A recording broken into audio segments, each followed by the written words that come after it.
Assalamualaikum warahmatullahi wabarakatuh. Perkenalkan, nama saya Indra Medi dari program studi peternakan Universitas Islam Kuantan Sengingi. Baik, kali ini saya akan menjelaskan tentang penerapan pemuliabiakan ternak kambing atau domba. Latar belakang ternak domba. Ternak lokal atau asli Indonesia merupakan salah satu kekayaan nasional yang tidak kecil artinya, baik dilihat dari segi sumber pendapatan, sumber protein hewani yang murah dan mudah, maupun sebagai sumber tenaga kerja. Banyak di antara ternak lokal atau asli Indonesia yang perkembangannya tidak terlalu menggembirakan. Bahkan bila tidak segera ditangani, dikhawatirkan mengalami kepunahan. Upaya untuk mempertahankan kelestarian dan kemunian ternak asli perlu ditangani, karena dalam jenis ternak asli mungkin terkandung gen-gen yang belum tentu dimiliki jenis ternak lain.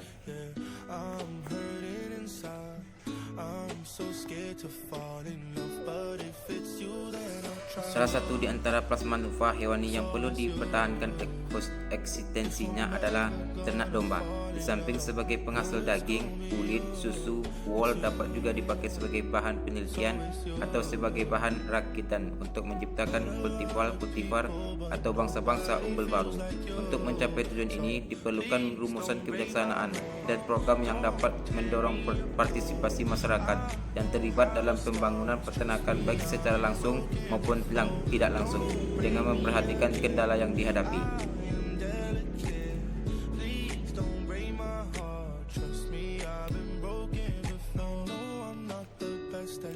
1. Asal-usul ternak domba. Domba yang kini dipelihara mempunyai taksonomi sebagai berikut: famili Bovidae, subfamili Caprine, genera Ovis, group, tipe ekor, tipe penutup tubuh. 2. Faktor penyebab kepunahan ternak. Beberapa faktor penyebab kepunahan ternak antara lain: 1. Pengerusakan habitat dalam bentuk mengurangi atau memusnahkan sumber pakan, perubahan fungsi habitat lainnya. 2. Eksploitasi yang berlebihan dalam bentuk pemotongan atau pengeluaran ternak yang tidak terkendali. 3.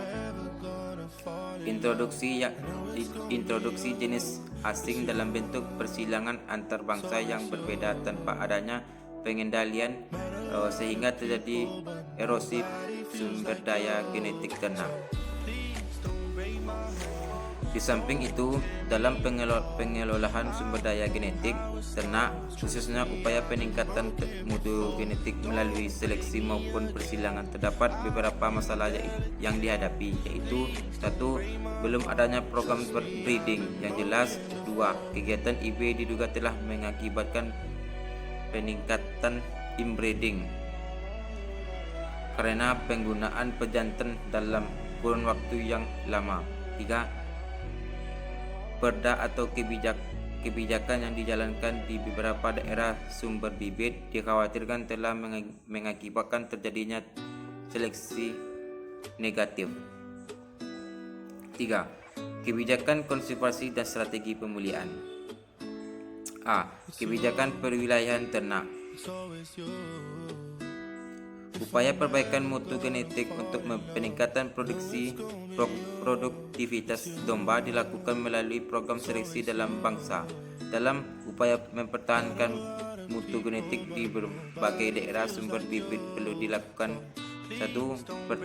Perhitungan secara tepat jumlah serta mutu bibit yang dapat dikeluarkan, seimbang dengan jumlah mutu bibit yang perlu dipertahankan sebagai ternak pengganti. 2. Penentuan standar mutu bibit lokal maupun nasional yang sesuai dengan karakteristik bangsa domba lokal dengan melibatkan asosiasi peternakan lain. 3. Pelestarian dengan teknologi muntakhir, misalnya dengan pengawetan semen dan embrio melalui proses pembekuan dan penyimpanannya pada bank plasma nutfah, didukung oleh program inseminasi buatan dan embrio transfer yang terencana dan dianggap layak, merupakan kemungkinan lain yang perlu mendapat perhatian pemerintah dan swasta.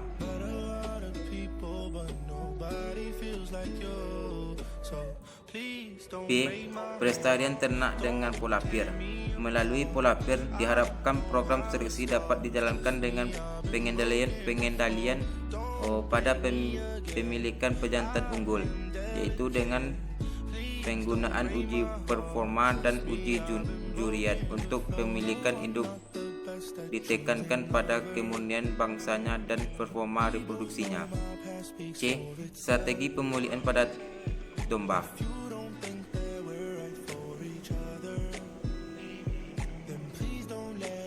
Pemulihan ternak harus diawali dengan perbaikan kondisi lingkungan, kemudian dilanjutkan dengan perbaikan potensi genetik. Sebelum menentukan program pemulihan, perlu ditentukan aspek produksi dan reproduksi yang diharapkan. Perbaikan genetik dapat dilakukan dengan cara seleksi dan persilangan, crossbreeding. Seleksi adalah pemeliharaan secara sistematis induk dan pejantan sebagai tetua untuk generasi selanjutnya. Persilangan adalah perkawinan antar ternak yang memiliki hubungan kekerabatan lebih jauh dari rataan hubungan kekerabatan kelompok asal ternak. Keuntungan utama persilangan adalah hybrid, vigor atau heterosis, yaitu jika seekor induk dikawinkan dengan pejantan dari bangsa yang berbeda, turunannya akan lebih baik performanya untuk sifat-sifat tertentu dari tetuanya. Menurut Mason dan Bufanendran 1982, ada 3 cara untuk memperbaiki produksi dan kualitas daging domba di daerah tropis, tergantung pada lingkungan dan manajemennya, yaitu 1.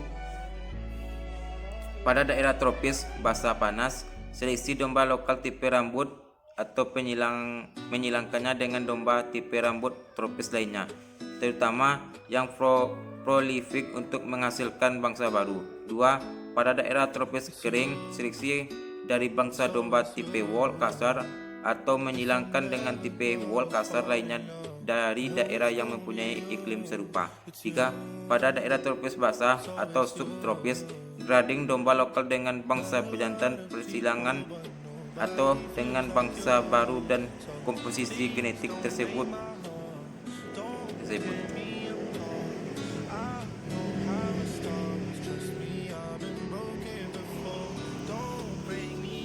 Di Indonesia, khususnya Sumatera yang daerahnya termasuk beriklim tropis, basah, panas, dan potensi domba lokalnya bertipe wool kasar, cara yang dianggap paling baik adalah persilangan dengan bangsa tipe rambut tropis lainnya. Menurut Subandrio, dasar pertimbangan persilangan adalah 1. Sebagai cara terbaik untuk menghilangkan wool yang dapat menyebabkan cekaman panas dan lambatnya pertumbuhan pada domba lokal. 2. Untuk mencapai bobot potong 40-45 kg. 3. Pembentukan domba komposit untuk mempertahankan heterosis sifat pertumbuhan. Kesimpulan dari materi yang saya sampaikan di atas yaitu untuk dapat meningkatkan produktivitas ternak dan pelestarian sumber daya genetik ternak, maka dibutuhkan kebijakan konservasi dan strategi pemulihan yang tepat. Persoalan ternak bukan hanya persoalan pemerintah belaka, tetapi juga persoalan semua pemangkat yang meliputi pemerintah, peternak, swasta, perguruan tinggi maupun organisasi non-pemerintah lainnya. Baik, sekian dari saya, semoga bisa bermanfaat bagi kita semua, khususnya untuk saya. Wabillahi taufik wal hidayah. Wassalamualaikum warahmatullahi wabarakatuh.